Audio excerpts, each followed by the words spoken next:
She was a struggling single mom, just trying to survive. He was a cold, bitter old man with nothing left to live for. Neither expected their worlds to collide. But when Emily Harper became Charles Whitmore's nurse, everything changed.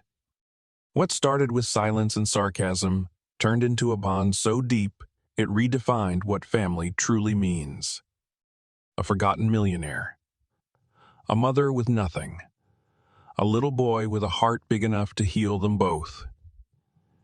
You won't believe how this story ends. Where are you watching from? Drop it in the comments. And don't forget to like, subscribe, and hit the bell for more life-changing stories. The fluorescent lights of Harborview Care Center buzzed overhead with a soft flicker as Emily Harper leaned against the break room wall, her fingers rubbing at the tension clinging to her temples. The clock read 11:58 p.m.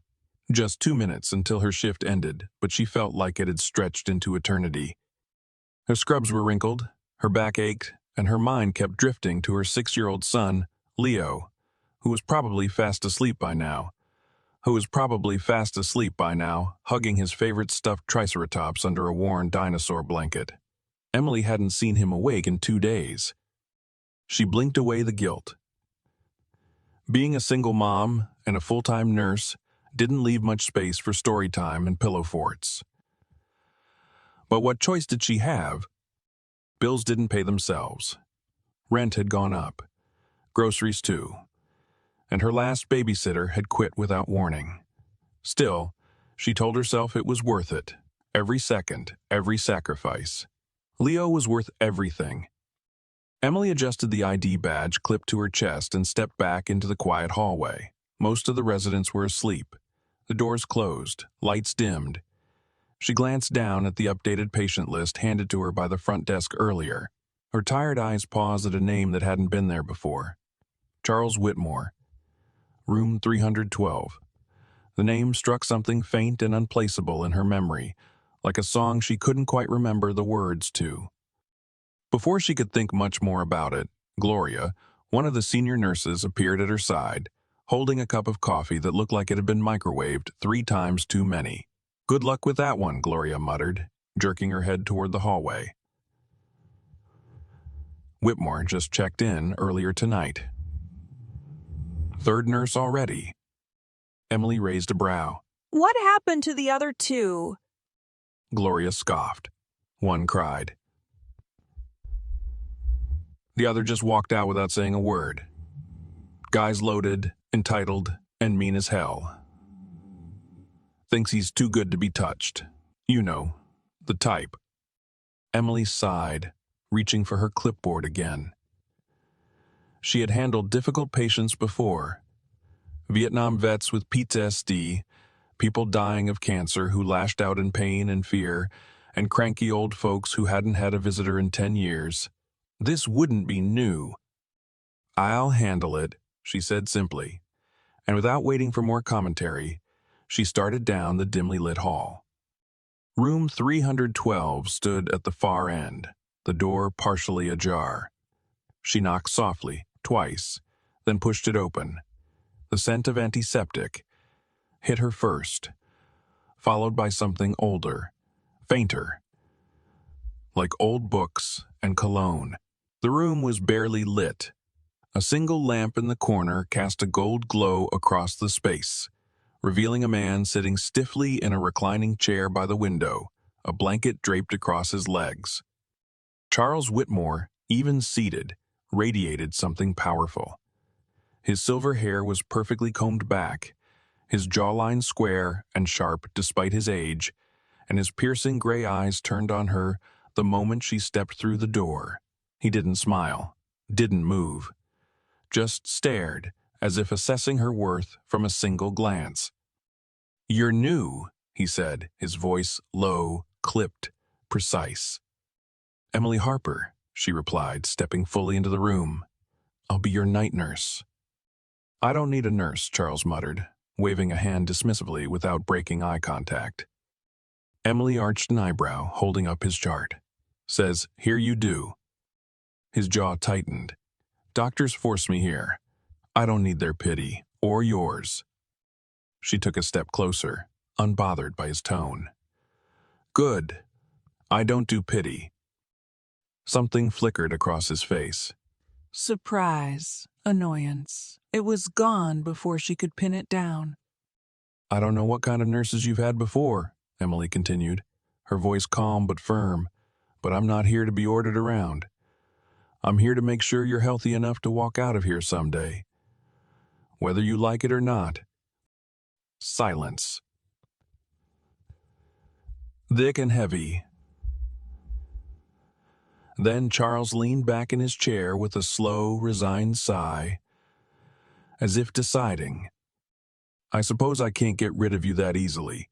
Emily allowed herself the smallest smile. "No, Mr. Whitmore, you can't."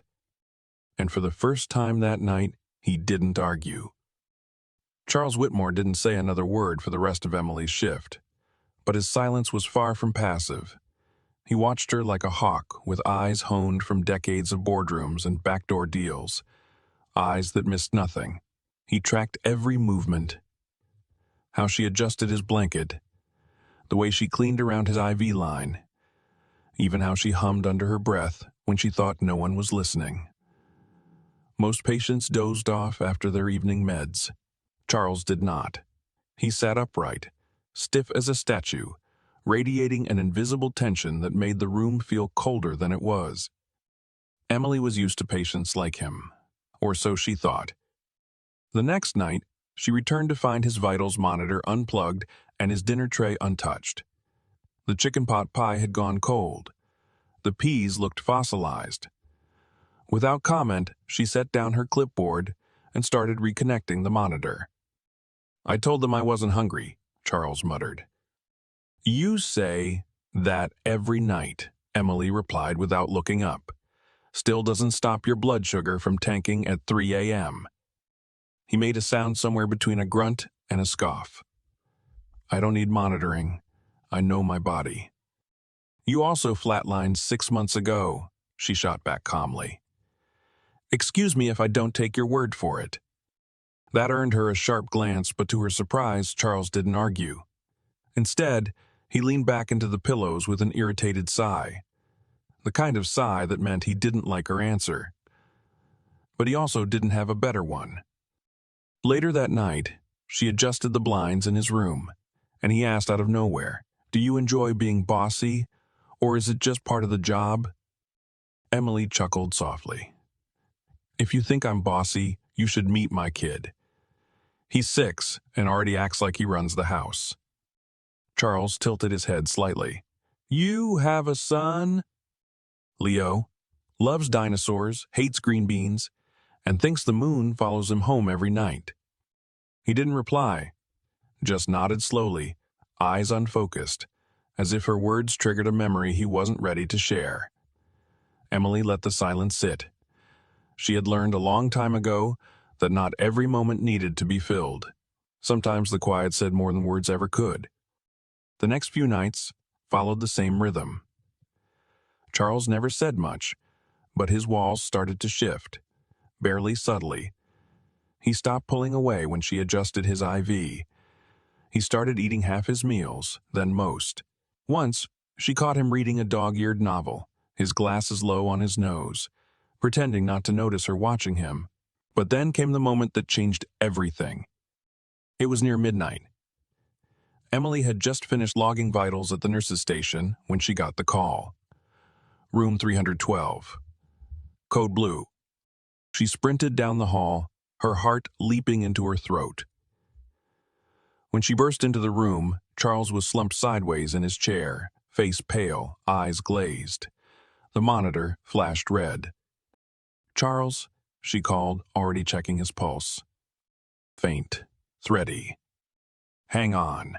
Don't you dare do this to me." She acted on instinct, stabilizing his airway, calling for emergency meds, guiding the crash cart nurse step by step. Her hands were steady, but her mind was screaming. She had seen people go like this, quietly, like a switch being flipped. She couldn't let that happen. Not now. Not to him. 40 minutes later, his breathing had steadied. He was groggy but stable, drifting in and out of sleep as the sedatives worked through his system. Emily didn't leave. She stayed by his side, her hand resting lightly on the blanket near his, not touching, just there. Sometime around 3 a.m., Charles stirred. His eyes blinked open, cloudy and tired, but he focused on her face like he needed to anchor himself to something familiar. "You stayed," he rasped. She gave him a small smile. "Yeah, you tried to die on my shift. That's rude." His lips twitched, almost a smile, but not quite. "I've had worse nurses," he murmured. Emily leaned forward, brushing a strand of hair behind her ear. "And I've had worse patients." He studied her face like it was a riddle he couldn't quite solve. And for the first time since she'd met him, the edges of his voice softened.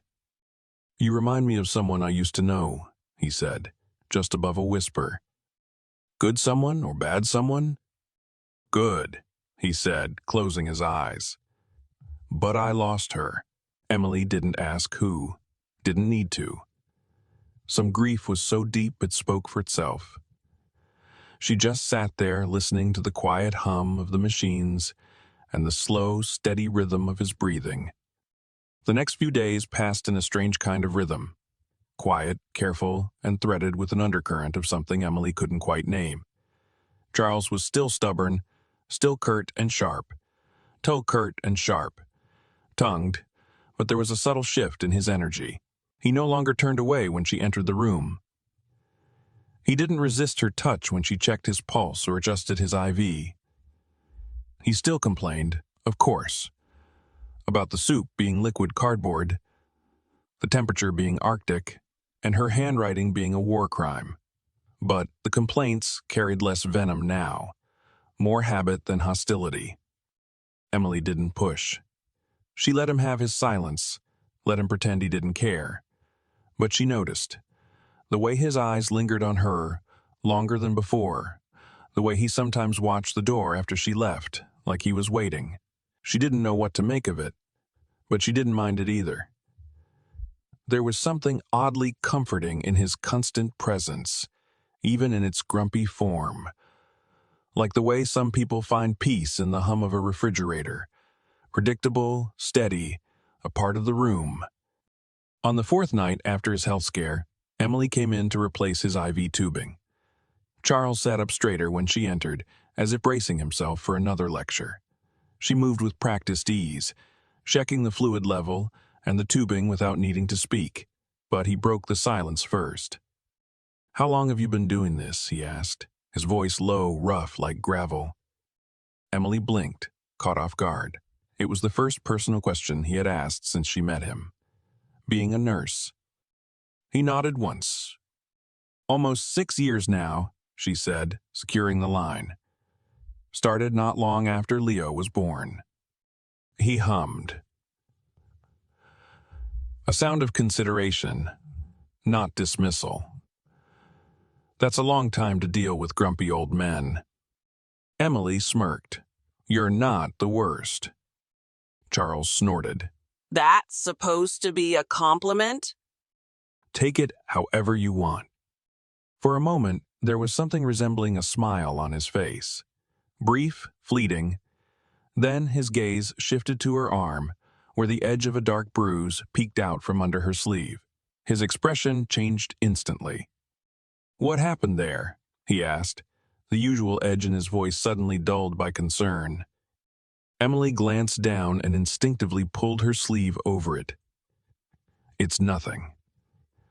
I bumped into a cabinet last week. That doesn't look like nothing," he said, his voice firmer now, the gruffness replaced with something unsettlingly protective. "Someone hurt you?" "No," she said quickly. "It's just stress, long shifts, lifting heavy patients." He studied her for a long moment, and she could tell he didn't believe her. But he didn't press. Instead, he leaned back, muttering under his breath, "You work too hard." Emily froze, her fingers pausing over the IV tubing. Of all the things he could have said, that one surprised her the most. She glanced at him, trying to read his face, but his gaze was turned toward the window now, unfocused. "Someone has to," she said quietly. "Why?" The question landed like a stone in her chest. She opened her mouth, then hesitated. She didn't owe him anything. Not her story. Not her story. Not her scars. And yet something about the way he had asked it, soft, genuine, made her sit down in the chair beside his bed. "I have a son," she said, folding her hands in her lap. "His name's Leo. His name's Leo. He's 6, going on 16. Thinks he knows everything." Charles looked at her then, really looked at her, like the pieces of a puzzle were beginning to shift into place. "He loves pancakes," Emily continued, her voice softening. "And dinosaurs. And dinosaurs. And telling me knock jokes that don't make sense but somehow still make me laugh." She chuckled under her breath, shaking her head. "It's just the two of us." His dad, he wasn't ready, walked out before Leo was even born. Silence settled between them like snowfall. Quiet, heavy, fragile. "You're a good mother," Charles said, almost too softly to hear. Emily's breath caught. She'd heard a lot over the years. Too young. Too alone. Too unknown. Too ambitious. But not that. No one had ever said it like it mattered. She blinked fast and forced a smile. "Well, I try." Charles nodded, his expression unreadable. But as she stood to leave, something in his gaze lingered. Not judgment. Not pity. Something warmer. And, for the first time, Emily wondered if this man, this grumpy, broken stranger, might be starting to see her, not just as a nurse, but as something else entirely. It was Saturday afternoon when everything changed. Emily had just stepped through the automatic doors of Harborview, juggling her overstuffed tote bag and a lukewarm travel mug of coffee, when her phone buzzed. A text from her neighbor. "Emergency at work. Can't watch Leo today. So sorry." Emily stared at the screen, pulse spiking. She had no backup, no family nearby, no time to figure something out. Her mind scrambled for options. Could she call in?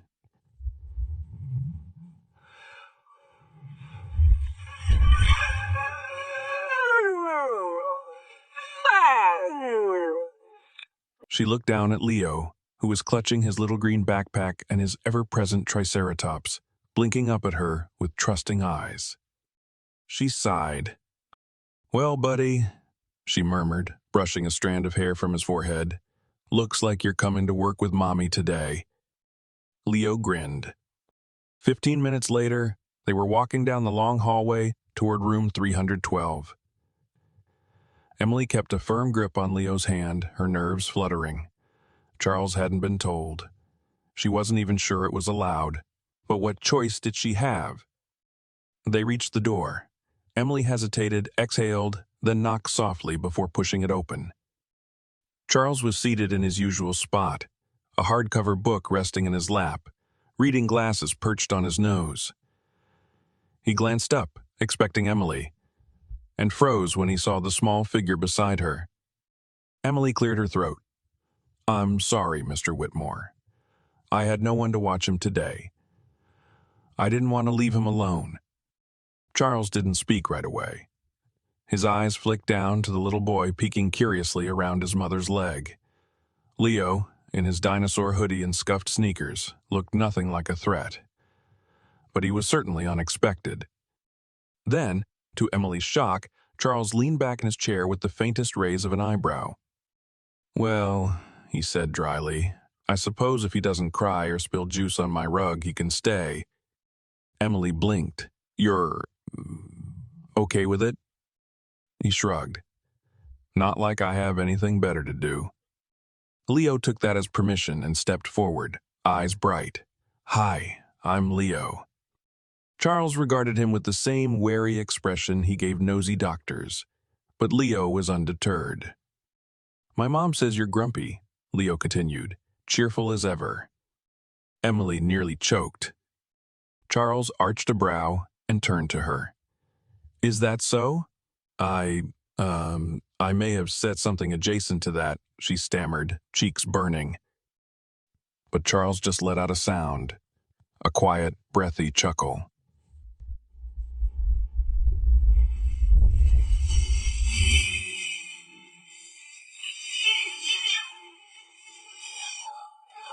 Wow.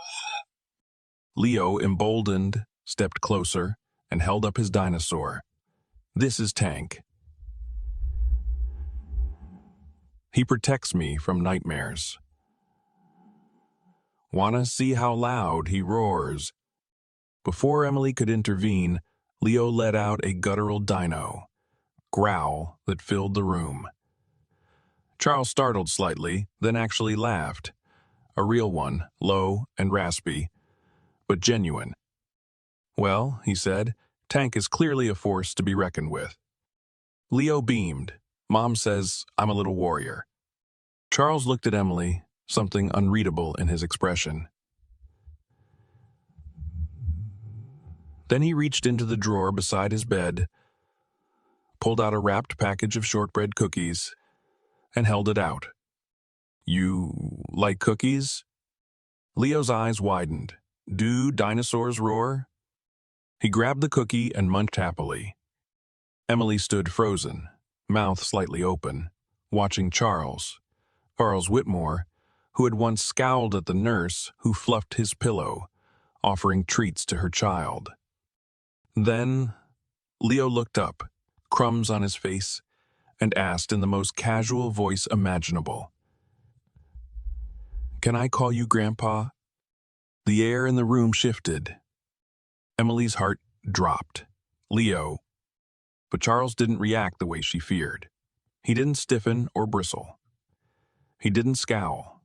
Instead, he blinked, visibly taken aback, and then, slowly, his mouth curved into something almost tender. "If you want, kid," he said, voice soft but steady.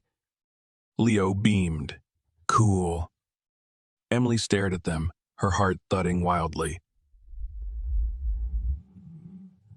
And just like that, something changed. The wall Charles had built around himself cracked just enough to let a 6-year-old in. And neither of them would ever be the same. From that day forward, everything about Charles shifted, subtly but undeniably. He was still Charles, still grouchy and particular and prone to complaining about things that didn't really matter. But he no longer snapped when Emily checked his vitals. He no longer rolled his eyes when she brought in a new stack of medication cups. And when Leo came by, which happened more and more often, Charles always seemed just a little more alive. He started requesting crossword puzzles, and Leo would sit by his side, kicking his feet and guessing wildly wrong answers. Charles, surprisingly patient, would correct him gently, then hand him another cookie from the secret stash he'd begun keeping in his drawer. Emily watched this unlikely bond grow like ivy, twisting itself through the cracks of their 3 very different lives. It was disorienting, but beautiful. One rainy afternoon, she stepped into Charles's room and froze at the sight of Leo curled up next to him in the recliner, fast asleep with his head on the old man's shoulder. Charles didn't move. He looked down at the boy with an expression Emily had never seen before. Soft, quiet, almost reverent. He glanced up when he saw her and simply said, "He had a long day. Let him rest." Emily didn't argue. Her throat was too tight to speak. Later that week, Charles mentioned something offhandedly that stopped her in her tracks. "Lily used to draw pictures like that," he said, watching Leo scribble crayons across a notepad on the floor. Emily had never heard him mention anyone from his past. She turned slowly. "Lily?" "My daughter," Charles replied, voice low. She was a firecracker, kind. Too kind. Maybe. Always trying to fix things that weren't hers to fix. He didn't say more, and Emily didn't press. But something in the room changed, like the air had shifted and opened a new door between them. That night, after putting Leo to bed, Emily sat at her kitchen table, scrolling absently through her phone. Her mind wandered to Charles's name. She knew she shouldn't. She'd always kept a firm line between patients and personal life, but this was different. Curiosity, and something else she couldn't quite name, finally got the better of her. She typed Charles Whitmore, Baltimore into the search bar. What she found made her heart stop. There he was, a younger Charles, standing in front of a gleaming high-end hotel. The photo was nearly 20 years old, but the eyes were unmistakable. Cold and calculating, even then. A headline accompanied it, "The King of Comfort." How Charles Whitmore built a luxury empire from scratch. Article after article popped up. Charles had once been a titan of the hospitality industry, running a nationwide chain of elite boutique hotels. He had amassed millions, been on magazine covers, and rubbed elbows with mayors and celebrities. And then, he vanished. According to one particularly long feature, tragedy had struck in the form of a plane crash. His wife and only daughter had been on board. There were no survivors. After that, Charles sold his business. No press statements, no public appearances. He had walked away from it all. Emily sat there, stunned. Her chest ached in ways she didn't expect. She had known he was broken, yes. But this was a kind of grief she couldn't imagine. The next morning, she couldn't look him in the eye. She went through the motions, checked his vitals, changed his bandages, brought his tea, but the warmth in her voice was gone. She was polite, distant, mechanical. Charles noticed immediately. He didn't say anything, but the way his eyes followed her, the way his voice held back small comments he would have made just days ago, it was clear he felt the shift. She didn't know what she was doing. Why did it suddenly feel wrong to be close to him now that she knew who he really was? Maybe it was insecurity. Maybe it was fear. Maybe it was fear. But deep down, she felt like she didn't belong in his world. She was a single mom barely keeping her head above water.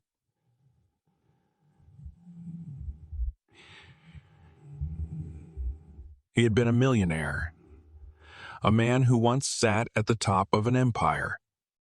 And what if all of this, the cookies, the crossword puzzles, the soft smiles, was just pity? That thought cut deeper than she expected. So she pulled away. And Charles, for the first time since they met, looked truly alone again. 3 days passed. Emily kept her routine precise and professional. She came in, did her rounds, adjusted Charles's meds, and left the room before he could say more than a curt thank you. She didn't bring Leo. She didn't stay late. She didn't sit by his bedside and talk about pancakes or the way Leo made dinosaur noises in his sleep. And Charles noticed every second of it. At first, he chalked it up to exhaustion. Emily often worked herself into the ground. Maybe she was just worn thin. But on the second day, when she wouldn't meet his eyes as she fluffed his pillows, and on the third, when she didn't even acknowledge his half-hearted joke about the bland soup, he knew something had changed. That evening, after she finished taking his vitals in silence and started heading toward the door, clipboard in hand, his patience snapped.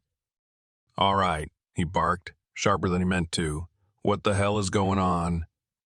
Emily froze mid-step, hand gripping the clipboard tighter than necessary. "Nothing," she said, too quickly, eyes still fixed on the door. "Don't insult me," Charles muttered, shifting in his chair. "You've been avoiding me like I have the plague. I want to know why." She turned slowly, her expression guarded. For a long moment, She just looked at him. Then, quietly, she said, "I know who you are." He didn't blink. "You'll have to be more specific." "I saw the articles," she said. "The hotels. The story about your family. Everything." Charles exhaled heavily, leaning back like someone had just hit him in the gut. His voice, when it came, was low and bitter. "And now you think differently of me." "No," Emily said softly. She paused. "I don't know what to think." His jaw flexed, the way it did when he was holding back words too sharp for polite company. "Let me guess. You think I've been humoring you, playing the role of some old, lonely rich man handing out cookies and life advice to the poor single mom. Is that it?" Emily's stomach twisted. "I never said that. But you thought it." His voice wasn't cruel. "Just tired. You started pulling away the second you found out who I used to be." She looked down at the clipboard, her voice quieter now. "I didn't want to feel like a project." Charles's eyes narrowed. "Is that what you think this is? A charity case?" "I don't know what to think, okay?" she snapped, more at herself than at him. "You're everything I'm not. You had money, power, a legacy. I'm just trying to pay my bills and get through the week." He studied her in silence. Then, slowly, he said, "You know, for someone who's survived as much as you have, you sure run fast when things get real." That hit harder than she expected. Her head snapped up. "Excuse me." Charles didn't raise his voice. "You heard me. The moment something changes, the moment someone offers you more than a paycheck or a smile, you shut down. You push away." "I don't—" "Tell me something," he interrupted. "If I were just another cranky old man in a corner room with no money and no past, would you still care?" Emily's throat tightened. "Of course I would." "Then why does it matter?" She had no answer, because deep down she knew it shouldn't matter. But some part of her, the small, tired part that still remembered eviction notices and skipped meals, had whispered that it did, that she didn't belong in his world, that his kindness came from guilt, not love. Tears burned behind her eyes, but she blinked them back with a shaky breath.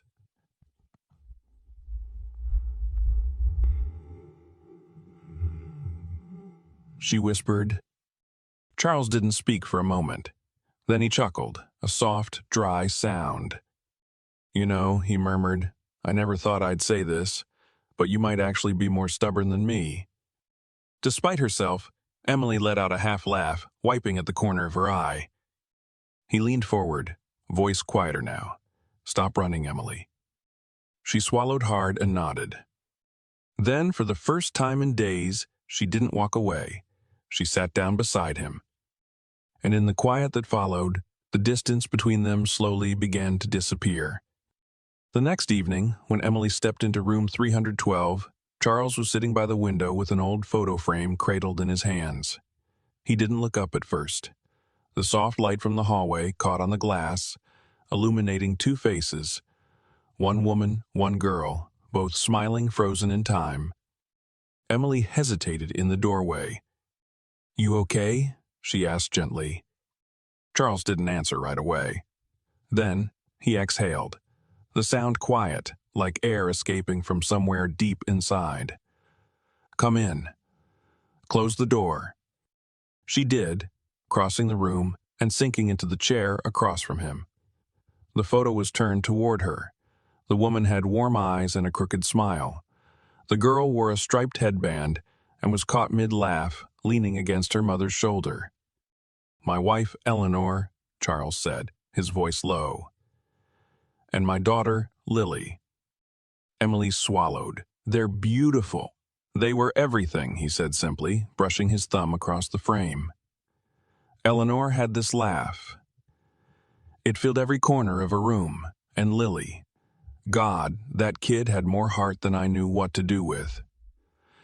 She used to bake cookies for the whole block, called herself the cookie captain. Emily smiled faintly. Leo would love that.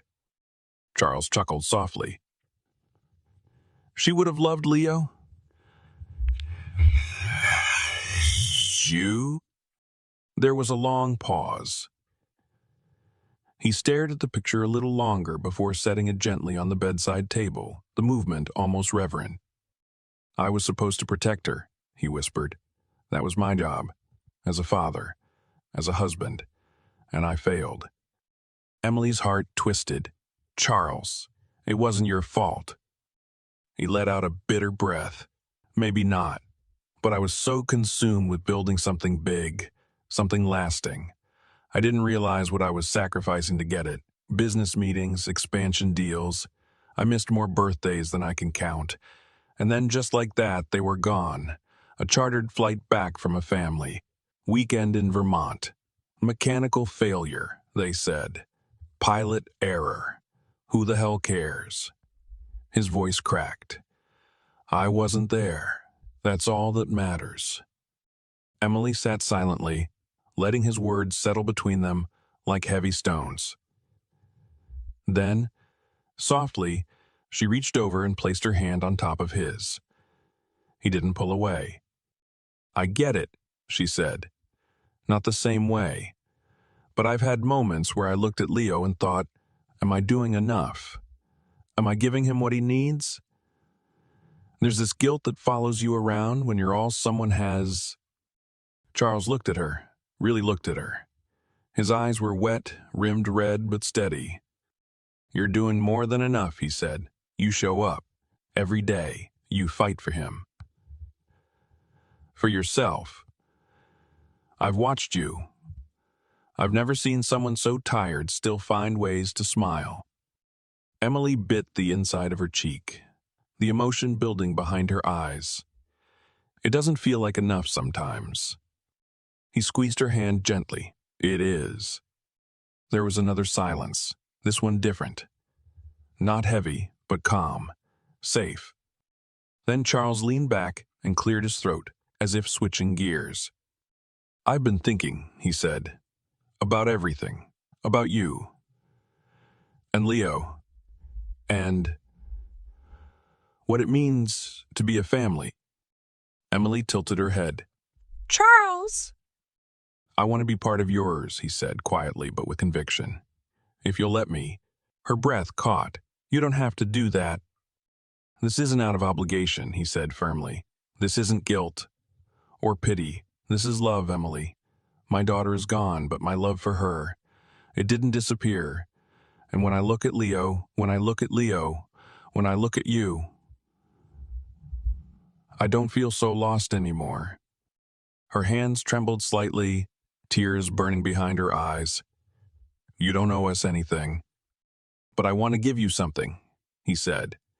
Something I didn't get the chance to give Lily. A father, a protector. Someone who never stopped showing up. Emily tried to speak, but the lump in her throat made it impossible.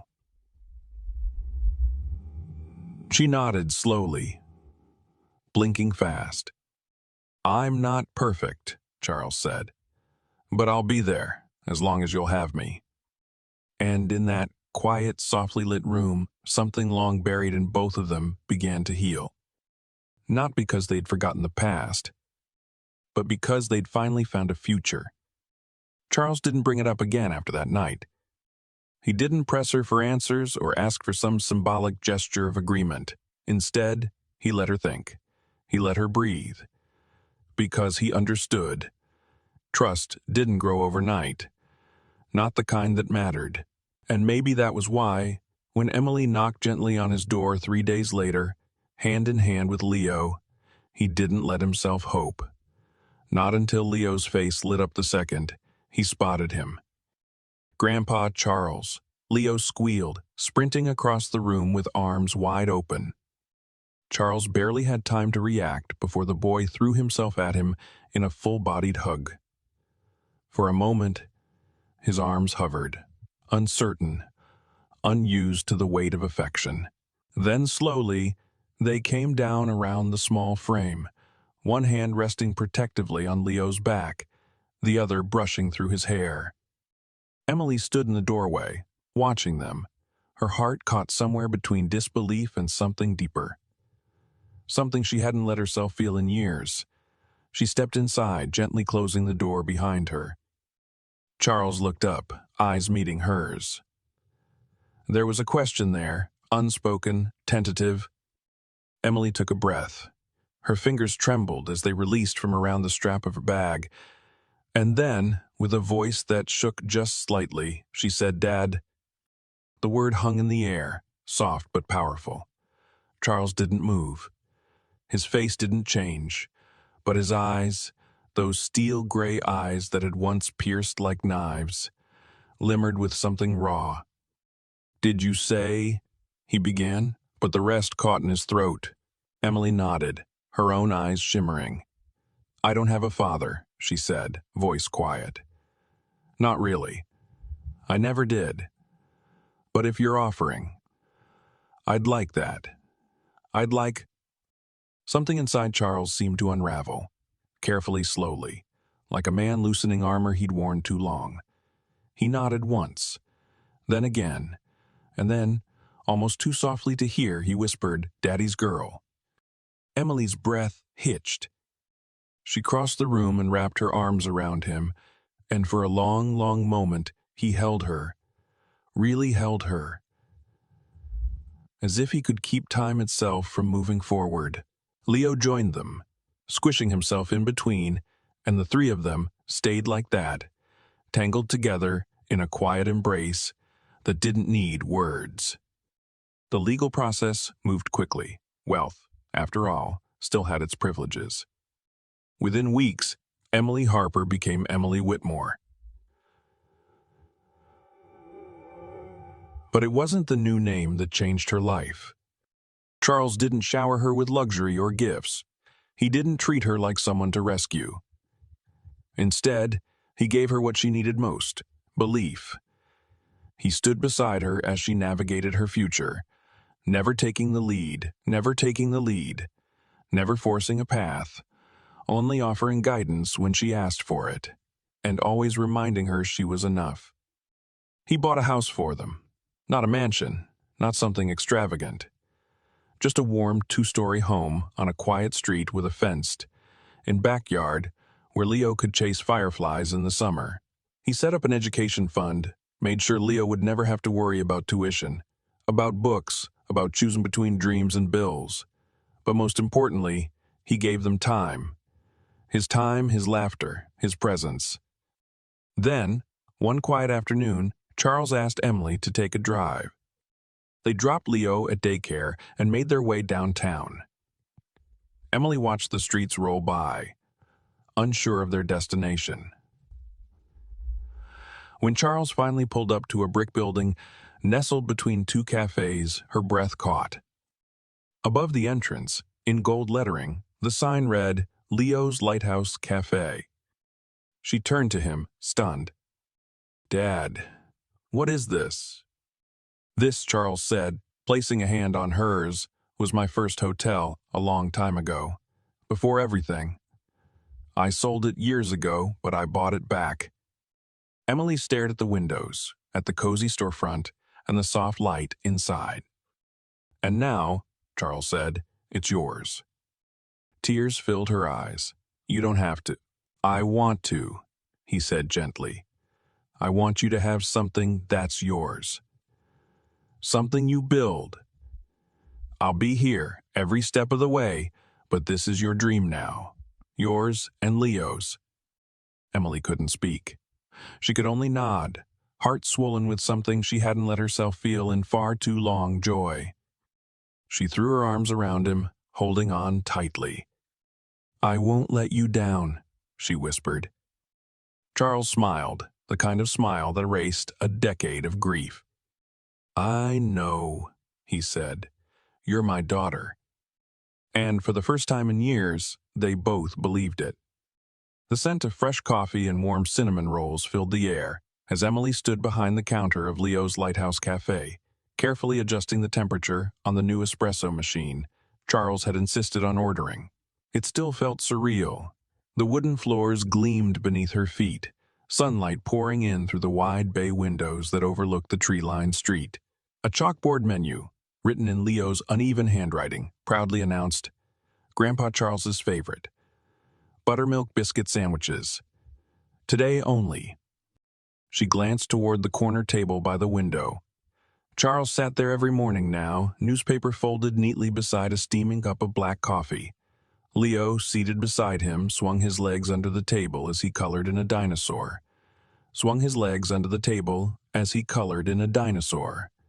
Shaped placemat. The sight tugged at something deep in her chest, something soft and grateful. A year ago, none of this had even seemed possible. Charles caught her watching and lifted his coffee cup in a mock salute. She smiled back, shaking her head. Running the cafe hadn't been easy. In the beginning, Emily felt like she was drowning. Inventory spreadsheets, health permits, employee scheduling. But Charles had been there through it all, walking her through the logistics like a patient teacher. He taught her how to read profit margins, when to take risks, and when to stand her ground. And never once did he take over or make her feel small. He let her lead. He trusted her to learn. Soon, Emily began to find her rhythm. The cafe wasn't just a business. It became a beacon. She hired single parents, young adults, fresh out of trade school, people who just needed someone to take a chance on them, like Charles had taken a chance on them, like Charles had taken a chance on her. Customers returned, not just for the coffee, but for the feeling, like they belonged, like someone cared. And at the heart of it all was Leo, who treated the place like it was his kingdom. He'd greet customers at the door with a gap-toothed smile and proudly announce the specials of the day, sometimes inventing them on the spot. On weekends, he wore a tiny apron that said Junior Manager and helped Charles wipe down tables, completely unaware that his presence alone kept Charles's heart full. One Saturday, while Emily was teaching a new hire how to operate the register, she heard a loud laugh erupt from the back corner. It took her a second to recognize the voice. It was Charles, a deep, full-bodied laugh, so rare that it silenced the cafe for a moment before others joined in. She turned to see Leo waving a crayon drawing in front of him. It was a scribbled image of the three of them standing in front of the cafe. Charles had exaggerated eyebrows and a giant coffee cup. Emily wore a superhero cape. Leo, of course, was riding a triceratops. "I'm hanging this on the wall," Charles declared. "You're hanging that in public," Emily teased. "It's a masterpiece," Charles said proudly. "We'll frame it." That night, after closing, Charles stayed behind to help Emily mop the floors. They worked in comfortable silence until she finally spoke. "I never thought I'd end up here," she said, wringing out a cloth and tossing it into the sink. "Running a cafe, watching Leo laugh like this. I used to think survival was the best I could hope for." Charles looked up from where he was wiping the counter. "You were never just surviving, Emily. You were building something. You just didn't know it yet." She nodded slowly. "I do now." He reached into his pocket and pulled out a tiny toy dinosaur, Leo's obviously, and placed it gently on the counter. He left this again. Emily picked it up, smiling. He always says the cafe isn't complete without a dino watching over it. Charles leaned on the counter, his face softening. He's right. But it's not the dinosaur that makes this place special. It's you. It's how you make people feel. Her throat tightened. "I learned from the best." "No," he said firmly. "You built this, Emily. I was just lucky enough to be along for the ride." And as they stood there, surrounded by the smell of coffee and sugar, in a place built from second chances and stitched together hearts, Emily realized something. This cafe wasn't just her dream. It was their legacy. The bond between Charles and Leo had deepened into something almost magical, like a bridge spanning generations, built on knock jokes, chocolate chip cookies, and late afternoon walks to the park. It was in the little things. The way Leo always reached for Charles's hand first when they crossed the street. The way Charles instinctively saved the comics page for him every morning, folded neatly next to his cup of coffee. They were, without question, each other's favorite person. Most afternoons, after Leo finished his homework at the back table of the cafe, he'd tug on Charles's sleeve and ask, "Ready for our walk, Grandpa?" And Charles, who once refused to walk farther than the nurse's station, would stand with a quiet smile and let Leo lead him out into the world again. In the park, they'd feed the ducks, talk about everything and nothing, and sometimes just sit on the bench in silence. Charles shared stories, real ones, about the first hotel he ever opened, the time a rival tried to buy him out and failed, the exact moment he fell in love with a linear. Leo listened with wide eyes, absorbing every detail like a sponge. Sometimes, when the stories turned bittersweet, Leo would simply slide closer, resting his head against Charles's arm. On Sundays, their favorite tradition took place in the cafe's kitchen. Cookie day. Leo insisted they bake together, and though Charles protested loudly, each time claiming he was too old and too grumpy, he always showed up with his sleeves rolled. They had perfected a recipe now, one they called Grandpa Charles's legendary chocolate chip cookies. Every batch was a mess. There was flour on the ceiling once, but no one minded, especially not the customers, who lined up for the treats and the smiles that came with them. Leo, ever the natural-born marketer, made it a rule to announce each new batch with flair. He'd burst from the kitchen, holding a tray above his head, and shout, "Hot and fresh from Grandpa's oven." His enthusiasm was contagious, and even the most tired customers left grinning. Emily often found herself watching from the sidelines, a dish towel in hand, heart full to bursting. She had never imagined this kind of life, a life where her son had a grandfather who adored him, where she didn't have to fight every single day just to stay afloat. Charles had become more than a father figure. He was her family, her foundation, her proof that not all losses stayed losses forever. One rainy afternoon, as the cafe buzzed with its usual gentle hum, Leo came skipping up to Charles with something clutched tightly in his hands. "I made you something," he said, nearly vibrating with excitement. Charles adjusted his glasses and accepted the folded paper. When he opened it, his breath caught.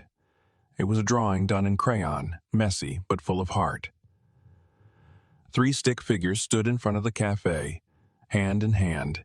One tall figure with gray hair, a woman in an apron, and a boy in a green dinosaur hoodie.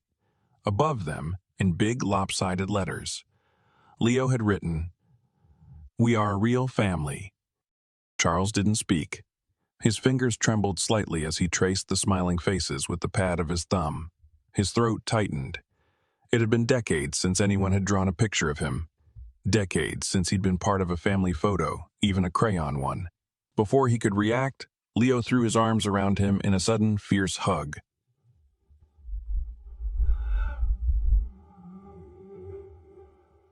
"I love you, Grandpa."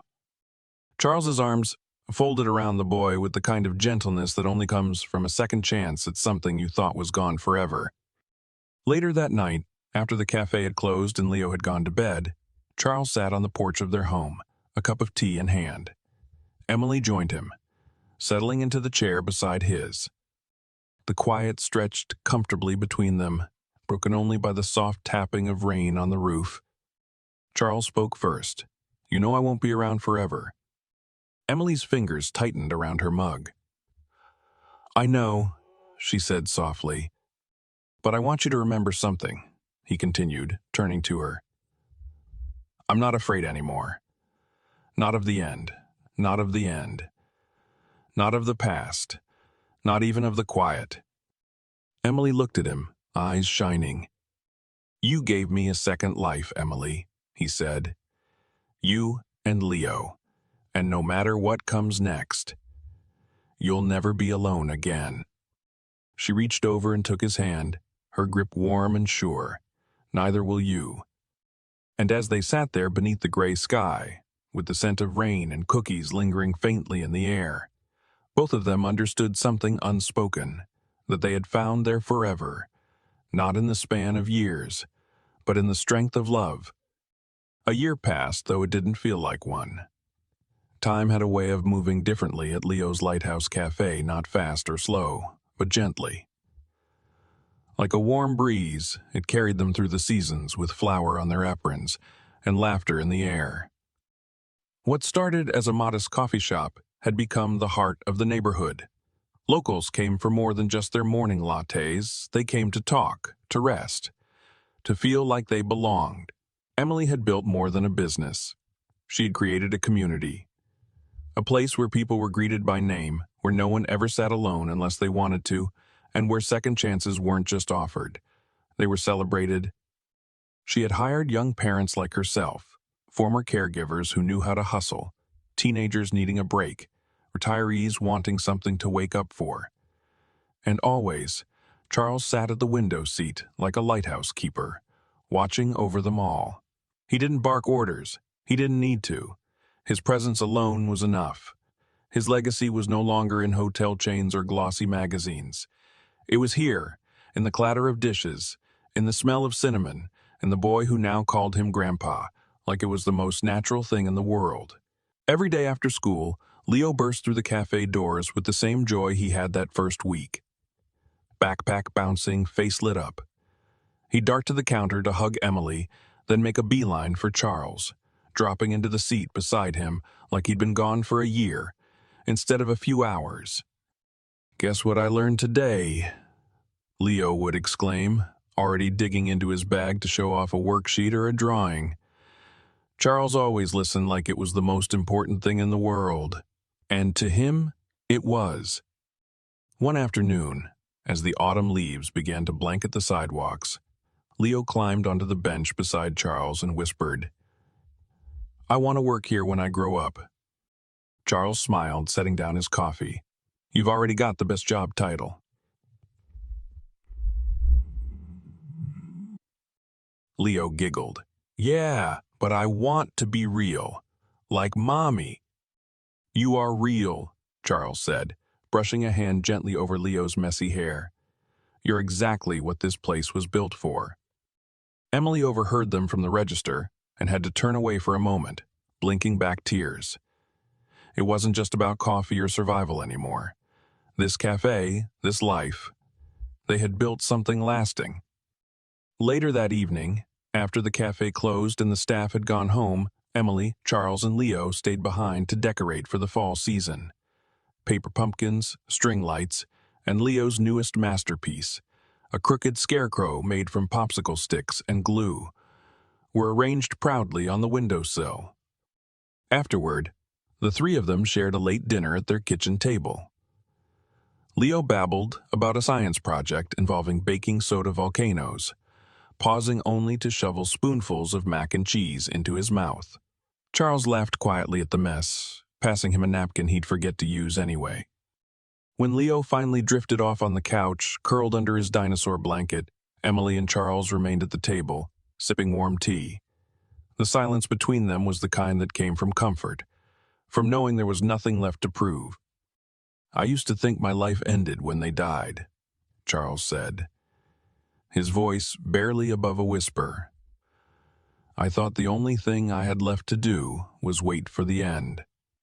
Emily didn't interrupt. She just reached across the table and placed her hand over his. "But now," he continued, his eyes fixed on Leo's sleeping form, "I know that wasn't the end. That was just a pause. This is the second act, and it's better than anything I ever built in the first." Emily smiled, her heart full. "We're lucky you didn't give up." "I almost did," he admitted. "But you, and that little boy, you pulled me back."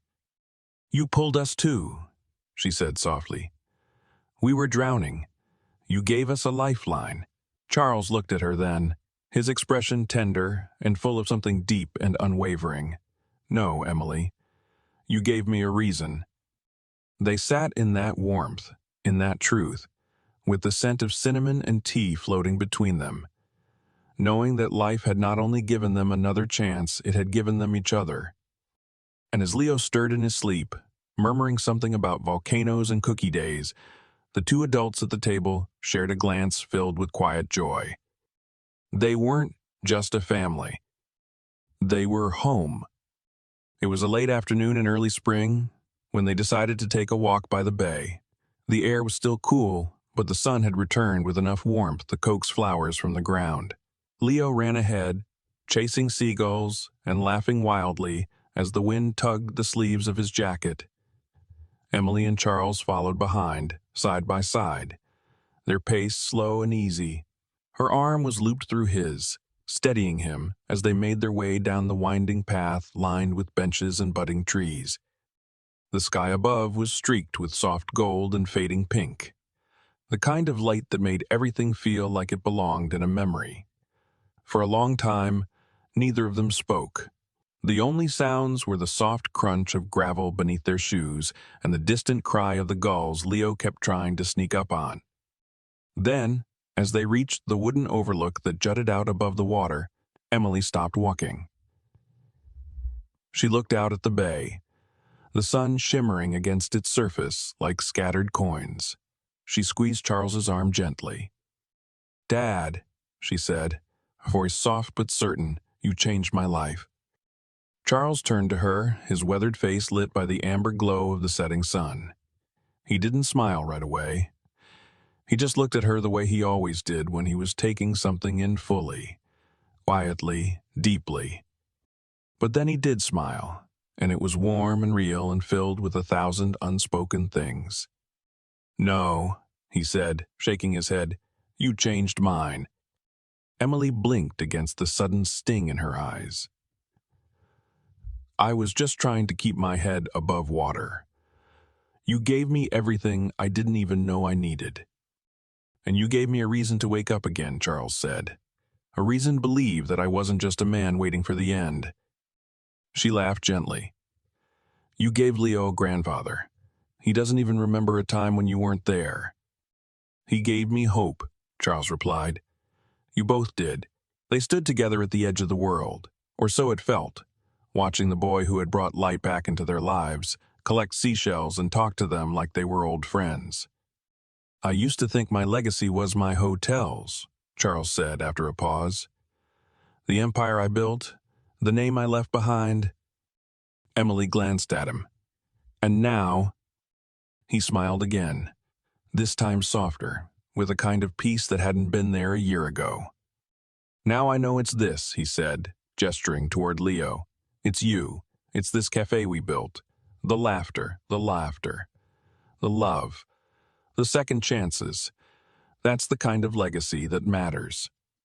They stayed until the sun dipped below the horizon, until Leo returned with sandy sneakers and a fistful of shells, proudly holding them up, as if he'd discovered buried treasure. That night, back at home, Emily tucked Leo into bed while Charles settled into his favorite armchair, a book unopened in his lap. He listened to Leo's muffled voice drifting down the hall as he begged for just one more story. Emily's soft reply came next, followed by the rustle of bedsheets and Leo's sleepy giggle. When she returned to the living room, Charles was still staring at the fireplace, though the embers had long cooled. She handed him a cup of tea and sat beside him on the couch, curling her legs under her. "You tired?" she asked. He nodded, a little. She looked at him, her heart quietly aching with something she didn't want to name. He looked older these days. Slower, but never less present. Never less strong. "I know you won't be around forever," she whispered. He turned to her. "No one is. I want you to know that no matter what happens, we'll carry you with us, every day.